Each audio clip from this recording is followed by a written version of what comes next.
नमस्कार दोस्तों, मैं हिमांशु आप सभी का स्वागत करता हूं अपने YouTube चैनल ई सेलिंग ज्ञान में। दोस्तों, आज की वीडियो सभी मीशो सेलर्स के लिए बहुत ही ज्यादा इंपॉर्टेंट होने वाली है। दोस्तों, क्या आपको पता है कि मीशो पर आप पीओडी की टिकट ऑर्डर रिटर्न डेट से सिर्फ 7 दिन के अंदर ही डाल सकते हो मीशो प्लेटफॉर्म पर। अगर आप उसके बाद डालोगे तो मीशो उस पर कुछ भी सुनवाई नहीं करेगा और एक सेलर का काफी नुकसान हो जाएगा। जी हां फ्रेंड्स, इस वीडियो में हम इसी के बारे में डिटेल में डिस्कस करेंगे, तो बिना देरी करे वीडियो को आप शुरू करते हैं।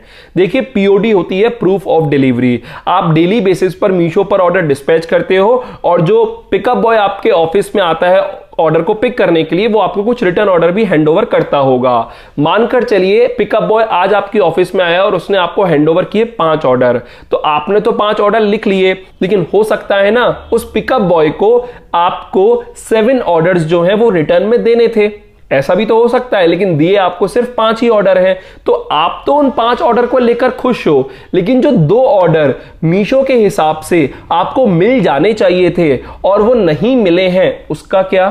तो एक सेलर को मीशो प्लेटफॉर्म से ये चेक करते रहना चाहिए कि मीशो प्लेटफॉर्म के हिसाब से उस पर्टिकुलर सेलर को कौन से ऑर्डर रिटर्न हो जाने चाहिए और कौन से ऑर्डर एक्चुअल में रिटर्न हो रहे हैं। और अगर कोई ऐसा ऑर्डर है जो कि उसे एक्चुअल में रिटर्न नहीं हो रहा लेकिन प्लेटफॉर्म के हिसाब से हो जाना चाहिए, तो उसके लिए सिर्फ 7 दिन का समय होता है। मतलब अगर जैसे मैंने मीशो के प्लेटफॉर्म पर देखा कि 15 नवंबर को 10 ऑर्डर मुझे रिटर्न में मिलने थे, लेकिन जो पिकअप बॉय है उसने रिटर्न में मुझे सिर्फ 8 ऑर्डर्स दिए हैं। तो मेरे पास सिर्फ 22 नवंबर तक का टाइम है कि उन 2 ऑर्डर्स के लिए मैं मीशो पर कंप्लेन करूं।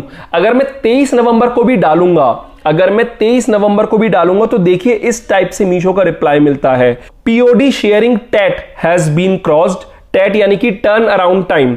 POD sharing TAT has been crossed. We hereby request you to kindly raise the concern within 7 days of shipment marked as delivered. यहाँ पे delivered का मतलब सेलर को रिटर्न से ही है। तो देखिए इधर आपको ये चीज ध्यान रखनी है कि अगर कोई ऑर्डर आपको रिटर्न में नहीं मिला है तो टाइमली उसके लिए कंसर्न रेज कर दे, वरना आपको कभी नहीं मिलेगा वो ऑर्डर, ना ही उसका पेमेंट मिलेगा। इस पर्टिकुलर इशू की वजह से कई सारे सेलर्स को मीशो पर लॉस होता है, लेकिन आप ये काफी लेट आइडेंटिफाई कर पाते हो, इसलिए मैं आपको प्रायर वार्निंग दे रहा हूं कि आपको इसके बारे में ध्यान रखना है। अब देखिए, जैसे ये पर्टिकुलर ऑर्डर है, आप अगर इधर सब्जेक्ट देखोगे रिटर्न और RTO product not received but marked delivered, need proof of delivery. तो इस पर्टिकुलर ऑर्डर का जो पीओडी टिकट है वो टाइमली डाल दी है। मीशो ने रिप्लाई किया, we have marked the requested shipment as lost and you will get the refund in 7 to 10 days। और उसके 3 दिन बाद ही your claim payment of ₹525.7 for this order was done on 7th November with a transaction ID this. तो देखिए, क्योंकि मैंने timely claim कर दिया इसलिए मुझे ₹525 मेरे बैंक अकाउंट में मिल गए, लेकिन वहीं मैं 2-3 दिन और लेट हो जाता तो मेरे लिए ₹525 का नुकसान था। तो फ्रेंड्स, मैंने पास्ट की रिटर्न वीडियो अगर आप देखोगे तो उसके थ्रू भी समझ सकते हो कि कैसे आप एक एक्सेल फाइल के थ्रू ये चेकआउट कर सकते हो बहुत ही ईजिली कि जो रिटर्न आपको डेली के आ रहे हैं और जो रिटर्न एज पर पैनल बोल रहे हैं उसमें क्या डिफरेंस है, और जो डिफरेंस है उनके लिए आप पीओडी टिकट डालें। ये सब चीजें मैं अपने ट्रेनिंग प्रोग्राम में भी डिस्कस करता हूं, जो हमारा डेटा मैनेजमेंट का 4 दिन का ट्रेनिंग प्रोग्राम है। उसके लिए आप मुझे इधर व्हाट्सएप नंबर पर कांटेक्ट कर सकते हैं।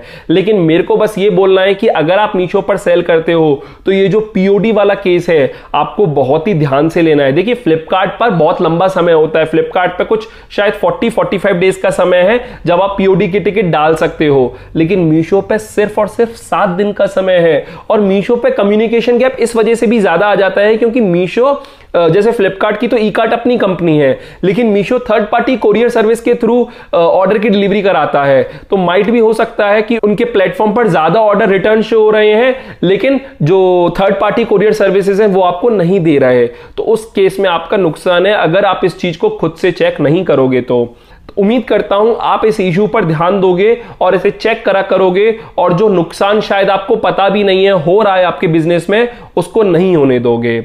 उम्मीद करता हूं वीडियो अगर आपको अच्छी लगी और हेल्पफुल रही हो तो इस वीडियो को लाइक कर दीजिएगा, अपने फ्रेंड्स और फैमिली के साथ ये वीडियो जरूर शेयर कीजिएगा, और अगर आप मेरे चैनल पर नए हो और पहली बार आए हो तो इस चैनल को सब्सक्राइब कर दीजिएगा, क्योंकि मैं ऐसी ही ऑनलाइन सेलिंग से जुड़ी वीडियोस अपने चैनल पर लाता रहता हूं। फिलहाल अभी के लिए मैं चलता हूं। Thank you.